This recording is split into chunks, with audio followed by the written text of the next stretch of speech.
Can we give like a huge round of applause for these conference organizers who do this for the first time? Alright. I know it's not easy today. They did an amazing job with the conference so far, and I'm pretty excited to talk here. But before we start, I want to get a couple of things out of the way. So let's start with some terms that we're using in our developer communities. The first one is a ninja developer. So I want to ban these words, okay? So ninja developer. Have you ever seen like a person coding on a rooftop at like midnight and writing like CSS? No, so we're removing this. No more ninja developers. Moving on. Senior developers. How do you even define this? There's no like universal definition. You put it in your bio, right? You put it on your LinkedIn that you're senior. There's no real definition of what is a senior. So this guy is a senior developer. You're not a senior developer. Or maybe this guy is a senior developer. There's no such thing as a senior developer. And the last one is rockstar developer. When they use this one in like job offers and so on, like have you ever actually seen how does a rockstar looks like? Like this is a rockstar, they have guitars, they have hairs, and this is everything but a rockstar. This is us on our computers just kicking off. So I'm telling you this, like I want to encourage people to give talks at meetups and conferences, because my first talk that I ever gave was in I think 2016 and at this meetup right here in Skopje.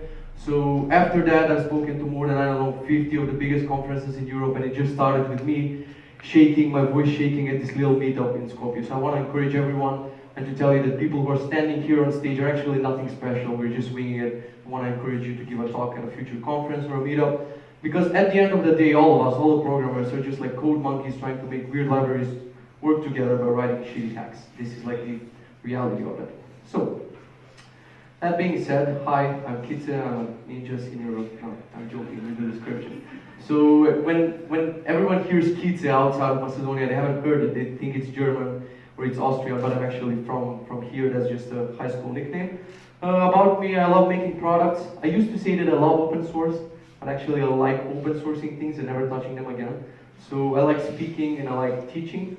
So I have this workshop that I did for the first time here in Macedonia. That's currently my job, React Academy. And I'm giving workshops regarding like React hooks, advanced React, React Native, fallback, CSS and JS and so on.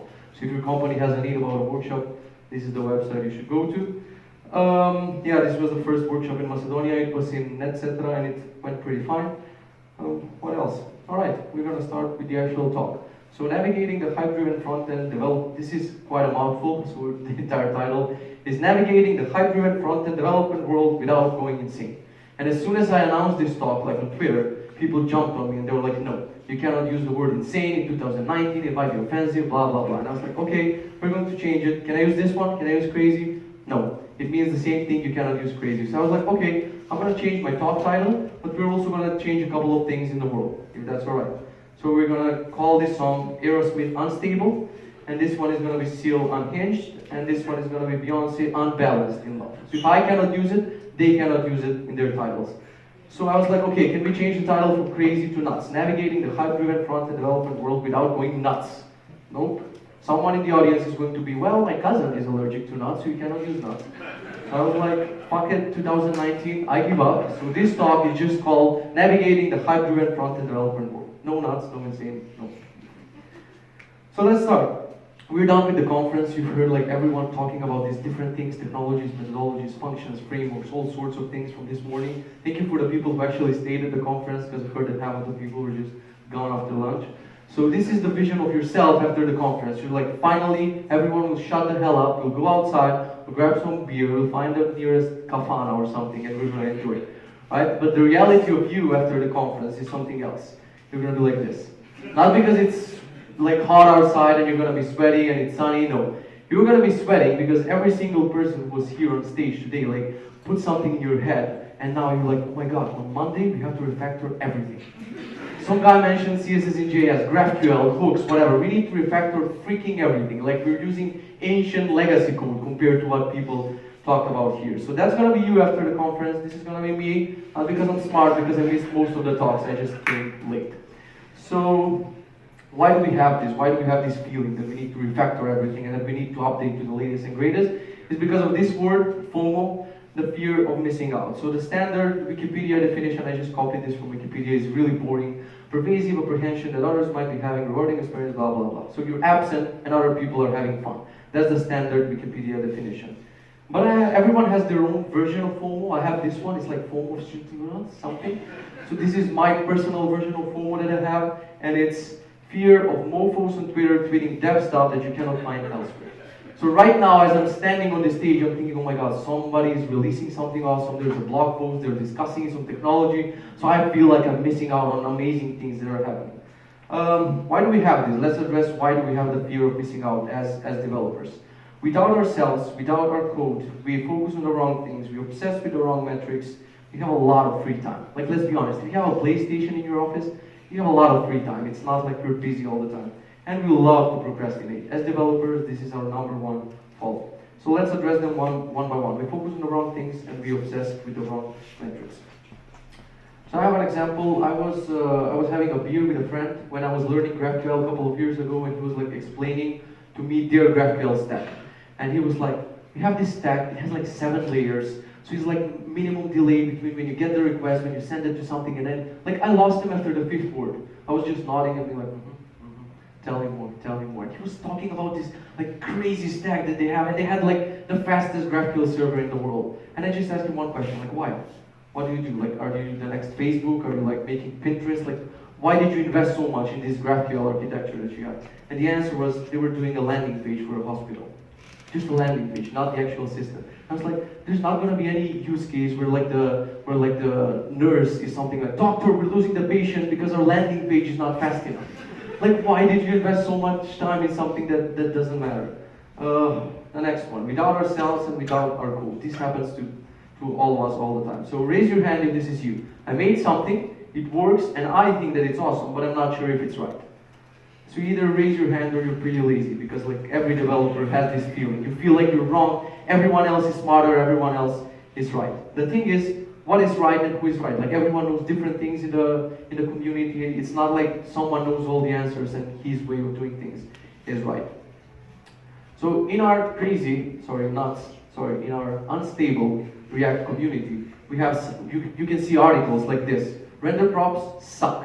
Like, we're on the one side, right? Render props suck. And then on the other side, you have something like hooks are everything. There's no middle ground between these two. And my suggestion is, like, let's find a healthy mix. Sometimes when you need to use render props, use them. When you need to use hooks, use them. Simple as that. Not that simple, but. And we have my favorite one. We need Redux for everything. Until, like, I don't know, a year ago, everyone was like, you need the smallest app that you can like imagine. You need Redux for it. And suddenly, somehow, we went to the other side and we were like, Redux is dead. We declared it dead. It has like 1 billion downloads from NPM, but someone declared Redux dead. And then we're just beating a dead horse about Redux, and now it's dead again because we can replace it with the context API, and then it's dead again. Now we can replace it with context and folks. So everyone is trying to replace Redux, and it's dead. So just stop it. It's already dead. Let's just move on. We all know the person who's living on the bleeding edge, and they're like, holy shit, you haven't tried this? It's the best thing that ever happened to me in my life. You need to go and right now refactor the code to this thing. And if you know me, like probably some of you know me on Twitter, and you're like, isn't it ironic? Because you're the person that's giving this FOMO to other people? Because I tweet, sometimes I have fun and I tweet stuff like this. So before Webpack was released, before Create React App 2 was released, I tweeted that the combination of CoffeeScript plugin for Babel 7 with Create React App 2 is just like a bunch of gibberish words mushed together. But the replies that you see there are from people who are like, holy fuck, CoffeeScript is back? I need to refactor everything with CoffeeScript, like what is going on? So people can have actual FOMO about things that they're not relevant anymore. But when you read that someone else is using this stack and you're like, maybe we should refactor that stack, even before you like evaluate what is the definition of that stack. So before you follow other people's advice, you should know the context behind the person. So you don't want to just follow someone else's advice just because they're giving advice and they're popular. So I'm going to tell you, like, if you want to listen to me, if you're like, I trust that guy on stage, you need to know something about me. So I'm going to give you the definition about myself. So I work alone. I don't work for clients anymore. I don't know what I'm doing most of the time. And I have all the time in the world to experiment. So I'm only doing workshops in my free time. I can experiment with all these libraries. And I'll make a Christmas tree out of this slide. So would you trust the person who does this on stage? You're like, no, I'm not sure. So, yeah, and yet, I have all of this free time, I have all of this freedom, and still, I don't blindly jump to all the hype and all the new technologies all the time. So how do we get FOMO, NOMO? We need to recognize the breaking points when we're moving from one technology or from one framework or from one library to the other thing. So we need to recognize the breaking points. So the questions that we need to ask is, how easy is the transition? Is now the right time? It's never the right time. You're just lying to yourself. And do I really need it? No, you don't really need it. So I'm going to give you a couple of examples for myself. This one is an obvious one. Like you've been writing flows for a while, and then you're like, for God's sake, I just want to center two things on like horizontal and vertical axis without like writing 50 lines of CSS. Then you see Flexbox, and you're like, it's not an easy transition. I have to remember the Flexbox syntax, but it's worth the investment because I can finally center things. I don't want to do floats anymore. So that one is an obvious one. Then we have Angular to React. Like nowadays, when I'm teaching React, when I'm doing React workshops, everyone thinks like, this guy is working with React since day one. The reality is, when I was working as a freelancer, like my teammates were using React on other projects, and they were hyping it all the time. Oh my God, it's the best thing. It saved my cats, whatever I had in that slide. React is the best. But I needed a year to finish a project, to wrap up a project, because we were in the middle of something, and I knew that like React is this awesome technology. But I was waiting for the right moment, for the breaking point. Actually, the breaking point was Angular 2. When we saw Angular 2, it had TypeScript, and we're like, nah, we're not learning TypeScript. So we just moved to React. Then we have REST to GraphQL. So this is a pretty huge one. It's not easy. There's some certain like paths that you can follow to have an easy transition from REST to GraphQL, but it's definitely not an easy one. So my transition was like anytime I was doing something with a REST API, whatever it is. So you're combining multiple like network calls to get the data that you need. So in my head, all the time I knew like there must be a certain technology that will come along the way, and it's going to help you fetch the data you need without fetching like 7 different things and then combining them on the client. So when I saw GraphQL, I was like, great, this is the solution. Now let's find a breaking point. We found a breaking point when we were migrating our backend. We need to completely rewrite the backend, and we were like, let's learn GraphQL, let's refactor everything to GraphQL. But we found the right exact moment and the right breaking point. Oh, let's talk about the interesting one, about the CSS migrations that I had. So I started with CSS, right, with vanilla CSS. Then I adopted Sass. Then I adopted BAM. Then I realized I'm becoming Angelina Jolie of adoption of the CSS libraries. So I was like, something must change here because I'm literally babysitting CSS. So when you combine Sass and BAM, you're literally babysitting CSS. You're not writing some optimal code. So this is what happened. From Sass to BAM, I found Aphrodite, who was from Khan Academy from a couple of years ago. And it was really nice because it introduced me for the first time to CSS in JS. So the talk that I gave at the meetup was actually about Aphrodite, and people looked at me like I was crazy. They were like, what is that? Why would you do that to yourself? But then it turns out Aphrodite is way easier, CSS in JS is way easier than just writing Sass and BAM. Then I moved on to, from Aphrodite to style components, from style components to glamorous, because I just like the object syntax. And then I would keep using glamorous, because after glamorous there were like 30 other libraries released.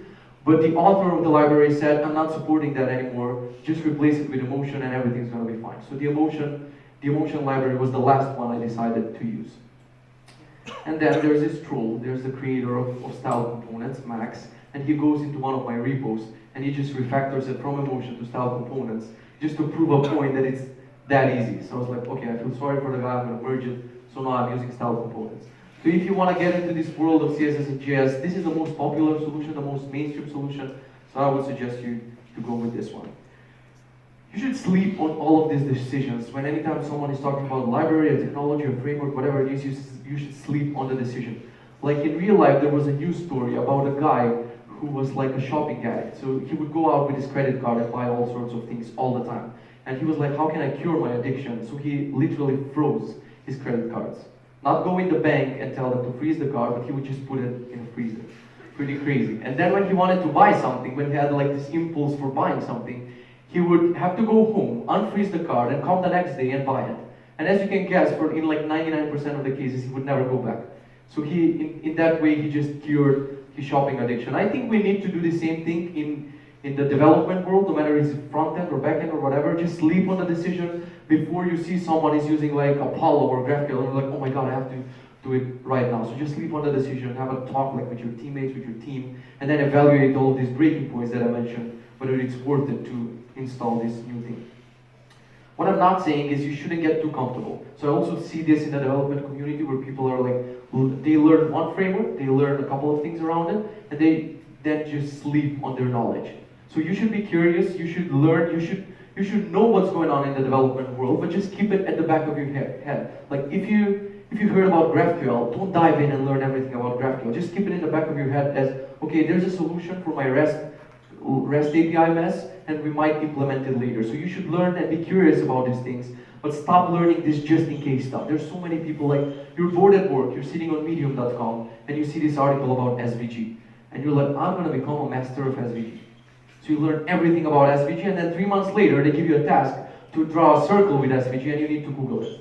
Because this knowledge just comes and goes all the time. It's not like you're gonna keep it in your head and you're gonna know all the details about SVG or whatever. So stop learning just in case stuff. Next point, less abstractions. Boy, do we love these abstractions.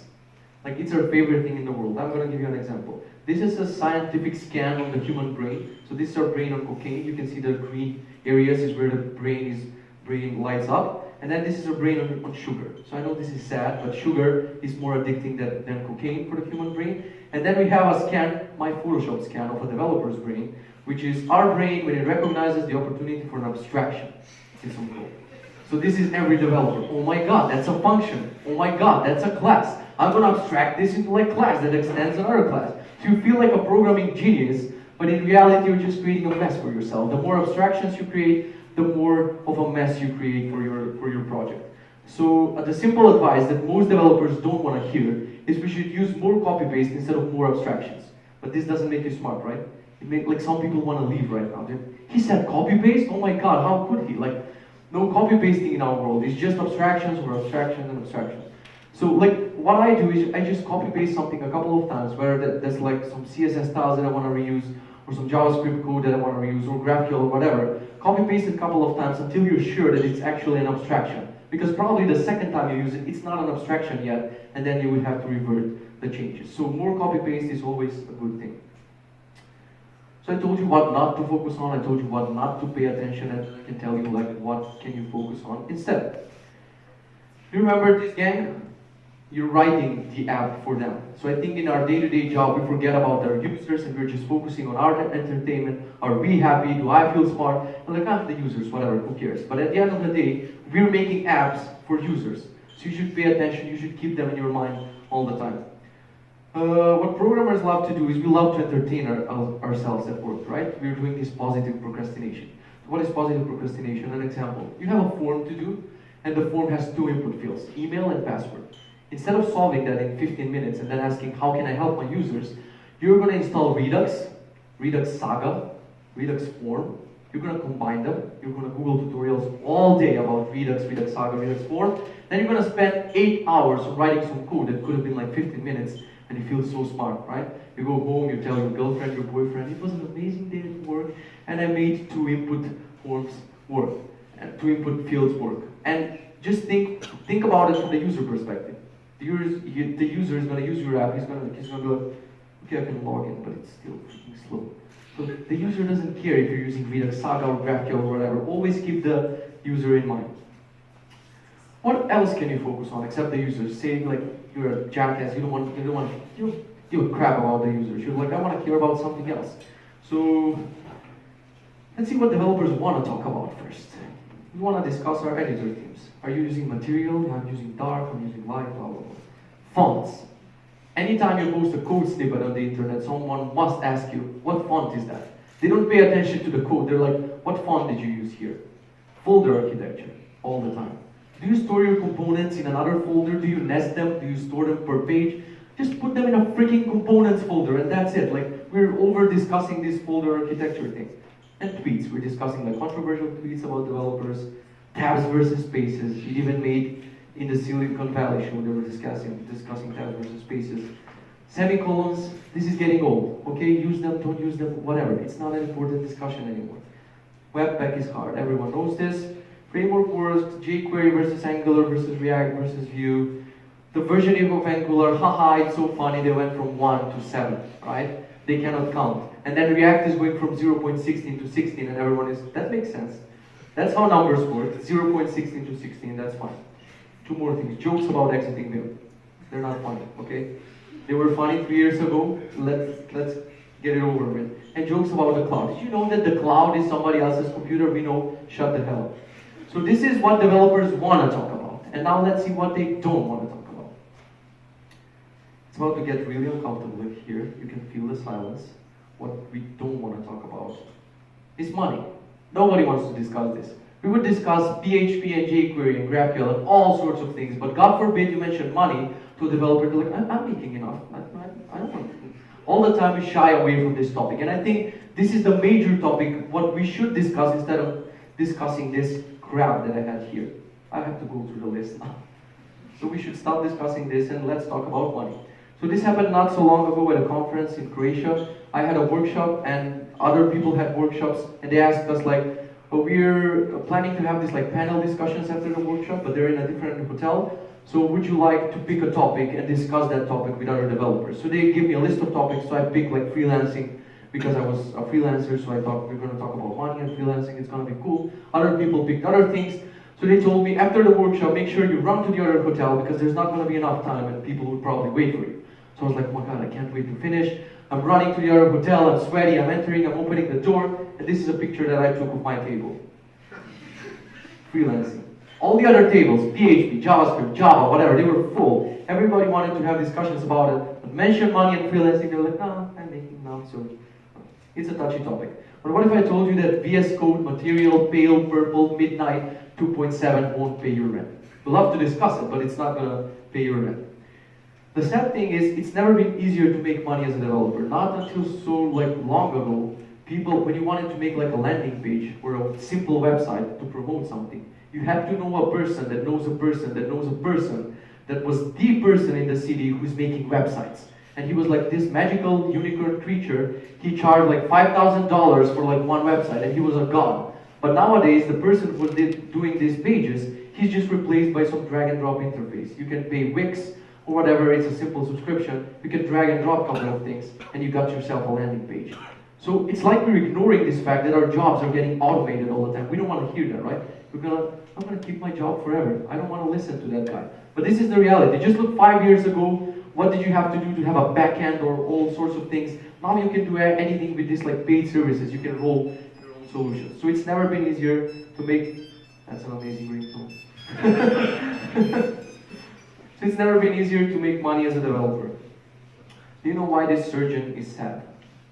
You're probably like, his patient died or something happened on the operation table and like he's sad because of that. But he's sad because of what he's reading on that piece of paper. So I'm going to flip the piece of paper and tell you what it says.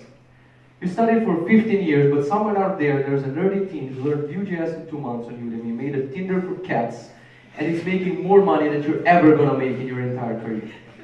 So it's sad when you think about the lawyers, the doctors, the surgeons, they're busting their ass for 20 years, and then at the end they just get to some salary, they're going to make that amount of money for the end of their life career, and that's it. But we have so much opportunity that we're not using and we're discussing bullshit. So let's change that. There are wrong ways to approach this and the right ways to approach this. So a quote from my ex-colleagues, I'm going to read a book and learn about this new framework and the boss is going to acknowledge that and raise my salary. Your boss doesn't give a crap about the books you read. It's all about the self-value that you have as a developer. It's not about senior, junior, or the experience or the amount of years that you spend at a company. Nobody cares about that. Or if you're lying to yourself, you're like, I'm going to learn this amazing thing, I'm going to change your underlying stack, and my boss is going to acknowledge that. Nobody's going to even know. Like if you don't bring it at a meeting or something, even then it might be relevant. So don't think that if you like change your tooling to something else, you might get an increase in salary and so on. I know this sounds harsh, but it's just the reality. So your technical skills, I don't want to say they have nothing to do, but most of the time, they're not like proportional to the money that you make as a developer, your technical skills. I'm going to give you this example. Have you heard of Nomad List? Alright, cool. So the guy who made Nomad List was literally, he doesn't have computer science background, he didn't attend college or something, he was just interested in IT stuff. So he and his brother decided to, like at the same time, to go into IT. And Peter, the guy who founded this, was like, I want to learn the minimum amount of technologies or framework or whatever, just to make something that's going to help users in the world. So I want to solve a real life problem.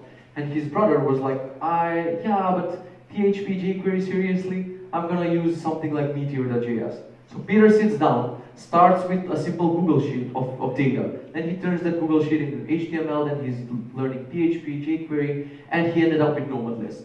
His brother spent a couple of months on learning Meteor. So he was just a Meteor developer, and Meteor is not even relevant now. I don't know if people are using Meteor.js, but his brother just focused on learning something, being a better programmer. Peter fixed his mind only on fixing like a real life problem, and now, the sad thing, Nomad List is built without any frameworks. Only vanilla PHP and jQuery. That's it. Vanilla PHP and jQuery. It makes you like, ew, that's like old legacy code. But he's making more than $50,000 by himself. So his stats are open. You can go to nomadlist.com/open or /transparency, whatever. It's directly from his. So if you ever feel like crying as a developer, go and look at the numbers. Go look at the amount of money that he's making with PHP and jQuery without learning React and GraphQL and whatever. But we still feel smarter than him, right?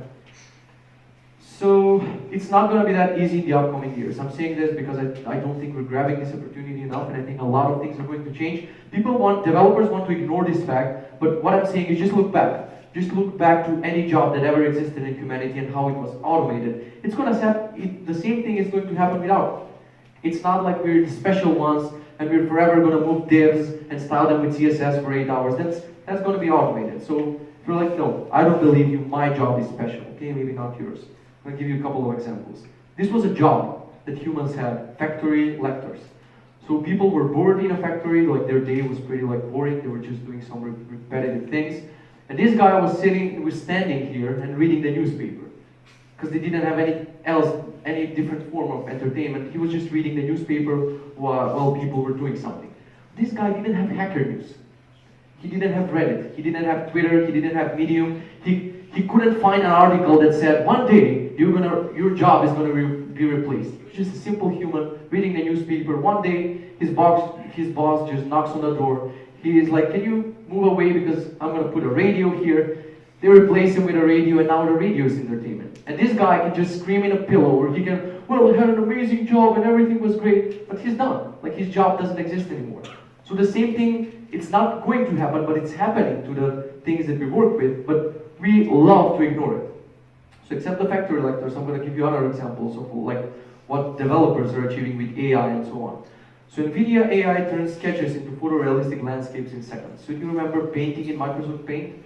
So now you can pick like sky or mountain or tree or whatever and just draw your idiotic picture on the left. And this AI is going to generate like a real picture on the right. This is like pretty mind-blowing, but it's available right now. It's not like something that's going to happen in 10 years. Or maybe you've heard of this. I mean, of course you've heard of this. Like cars with supercomputers, thinking, learning, machine learning, like all kinds of crazy things that are going on in like machine learning in cars, like how they have vision and all sorts. So if a car can escape 50 pedestrians and take you from one part of the country to another part of the country, why do you think you, moving divs around and styling them, it's not going to be replaced ever? If they can achieve this, they're going to automate every single piece, especially your front-end development, very soon. So there's an even more advanced example than this one of what AI can achieve. AI can make the distinction between these objects. Is it a dog? Is it a muffin? Is it a dog? Is it a bagel? Is it a dog? Is it a muffin? So people in the back are like, is it a bagel or is it a muffin? And AI can know whether it's a muffin or a dog. So you're pretty confused right now. You're like, that's a bagel. No, that's a dog. No, that's a muffin. So AI can do amazing things. Here's an example. I think this was from Microsoft. So they made this software where you can just draw a mock-up of the app that you want to build. And like with machine learning, they're going to evaluate what you actually want to build. And they'll give you like with a certain percent how sure they are of the component that you need. And it's going to generate the app for you. So let's say it's going to start with simple landing pages. It's eventually going to be apps. So because it's Microsoft, they're going to put in Clippy. Clippy's going to help you. And your job is gone, right? But more serious example of what's going to happen is right now you have 7 layers between you and some manager at the company, right? You have the manager, he has to tell something to the other person, to the team lead needs to distribute the work. There's like 18 people to do a simple app. But in the future, like that manager, it's either going to use his iPad to draw this mock-up on a plane or whatever, or he's going to have like Amazon Echo next to him and he's going to talk to Alexa instead of talking to 15 people. It's going to look something like this. Alexa, suggest me a couple of responsive menu styles for that header. And Alexa is going to go through like 15 million websites. It's going to give them the best style. And it's going to be like, Alexa, move that 3 pixels to the right. And Alexa, move that back 5 pixels to the left. And Alexa, move that 4 pixels to the right. And unlike the designers on your team, Alexa is not going to bitch about this. It's going to move things a couple of pixels left and right. So it's going to be like the human working with the computer doing its job, not playing PlayStation or taking like a 2-hour lunch break. Things we do right now. So we have to think about the future and quickly adapt if we want to survive in this field right now. We think that we're pretty comfortable, but things are going to change fast, unless, there's always unless, right? Unless you can fix printers, you're going to have a job forever. If you can fix a printer, you're never going to be out of job. AI won't replace this. If AI sees printers, it's going to be like, nope, I don't want to fix that. And so you can fix printers for a living, or you can work on legacy systems, which is actually not that bad. Like, I know a lot of people who are making shit ton of money by working on legacy systems. So you're like, what legacy systems? I want money, tell me. So Pascal, COBOL, Angular 1, all of these legacy systems, you can work them on. I'm not joking about the last one, I'm going to give you an example. Well, let's start with COBOL. I found this website of a team, they're called COBOL Cowboys, and the tagline is not our first rodeo. Probably because they're in business for like 250 years. They were the first app ever in humanity. And the funniest thing, I knew it, like when I'm going to click that button, meet the company, they're going to be 100% senior developers. And I was right. Look at that. Like, these guys are freaking amazing and they're making more money than us with our hipster Reacts and Angulars and so on. So this is the new joiner, this is the junior developers that's joining them soon. And you can think like all of the perks that these people are getting. If you think like, oh, we have a PlayStation and we have like a juicer or something, probably they're getting their block changed every couple of weeks, because if they lose the backend guy, the entire company like goes down. So pretty amazing to work on these legacy systems. And the example that we're laughing about was, oh, Angular is just a joke. So I know a guy who's like really, really smart. And when everyone made the transition from Angular 1 to React, he did it. So he focused on like making learning materials and courses and all sorts of things, tutorials for Angular 1. I was like, dude, you're like a smart dude. You can see the change that's happening. Like everyone is just transitioning to React or something else. Why are you sticking to Angular 1? Why are you not migrating to something else? He was like, do you think that like huge companies that invested like millions in learning Angular, they're just going to drop it for React? So he literally just focused on Angular 1, especially in Asia. He supported all of their systems, worked on tutorials, courses, and so on. And he told me he bought like a couple of sports cars. I didn't believe him until he posted like a Ferrari on his Twitter page. Like, this is my second Ferrari, and I was like, holy crap. But I'm smarter than him because I'm using React, and here's what I travel with. Here's my transportation method, but I'm smarter, right? So to conclude this talk a little bit, you need to find a niche, you need to stick to it. And I see more and more developers who are doing points 1 and 2. They're finding their niche. We all know the guy or the girl who's an expert in TypeScript or GraphQL or Node.js or whatever. We all know the expert. The problem is we're missing number 3 most of the time. You're afraid to jump, or you're afraid to try something on your own and to make this thing profitable. But trust me, it's like really easy. If you're an expert at something, now when you go home, instead of thinking about the refactoring, think about how can I monetize what I already know? How can I find my niche and monetize that? It doesn't work without point 3. So let's summarize this entire talk in one slide. Stop seeking external approval. Stop seeking answers in other people's projects. Stop feeling insecure about your code because nobody actually knows what they're doing, even if the GitHub repo has 5,000 stars. Less abstractions and more copy-paste. Recognize the breaking points before you move from A to B. FOMO is just a side effect of the wrong priorities. If you ever feel FOMO about something, you're not focused on the users or the money or the something that matters. Focus on the users or on your money, and you're going to be fine without Redux Helicopter 7.4. It's not going to save your cats. So I want to thank you. You can find more about me I'm at Kitze everywhere except at @Kitze on Twitter, and that's my website. So log all that out, and thank you very much for listening. I hope you have